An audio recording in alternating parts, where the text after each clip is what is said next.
क्या आप जानते हैं, इस संसार में जीवन लेने वाले हर जीव की मृत्यु निश्चित है।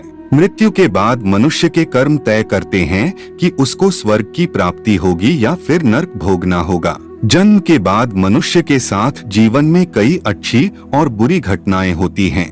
अच्छी घटनाओं के लिए मनुष्य अपनी किस्मत की सराहना करता है, तो बुरी घटनाओं के लिए वह अपने भाग्य को कोसता है। अब ऐसे में सवाल मन में आता है कि भाग्य का लेखा जोखा मनुष्य के जन्म के पहले से ही तय होता है या उसके जन्म के बाद निर्धारित होता है। तो चलिए जानते हैं मनुष्य के भाग्य से जुड़ी ये प्रमुख बातें।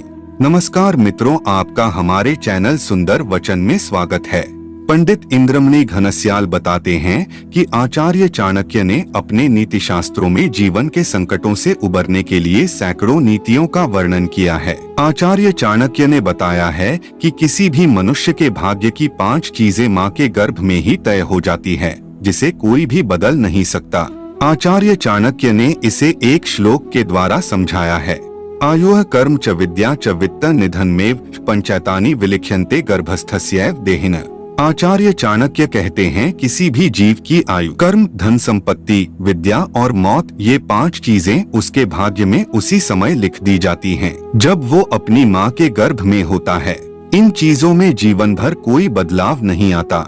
जिसकी जितनी उम्र होगी वो उतना ही जीता है। आचार्य चाणक्य बताते हैं कि मनुष्य को अपने जीवन में धर्म के मार्ग पर चलकर ज्ञान और धन कमाना चाहिए, जिससे समाज में उस व्यक्ति की प्रतिष्ठा बनी रहे। आचार्य चाणक्य ने अपने नीति शास्त्रों में एक श्लोक के द्वारा इस बात को समझाया है।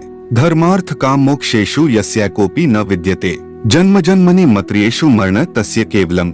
आचार्य चाणक्य कहते हैं कि मनुष्य को अपने जन्म के बाद धर्म, अर्थ, काम और मोक्ष, यह 4 चीजें प्राप्त कर लेनी चाहिए। धर्म के कार्य करते हुए व्यक्ति को धन संपदा प्राप्त करनी चाहिए। उसके बाद विवाह कर अपना गृहस्थ जीवन शुरू करना चाहिए और अंत में मोक्ष की प्राप्ति के लिए भगवान की स्तुति और अच्छे कार्य करने चाहिए। इस प्रकार किसी भी मनुष्य के भाग्य का लेख उसके जन्म के पहले से ही तय हो जाता है। वीडियो अच्छी लगी तो एक लाइक करके चैनल को सब्सक्राइब कर दें। मिलते हैं ऐसी किसी अन्य वीडियो में, तब तक के लिए जय श्री कृष्णा।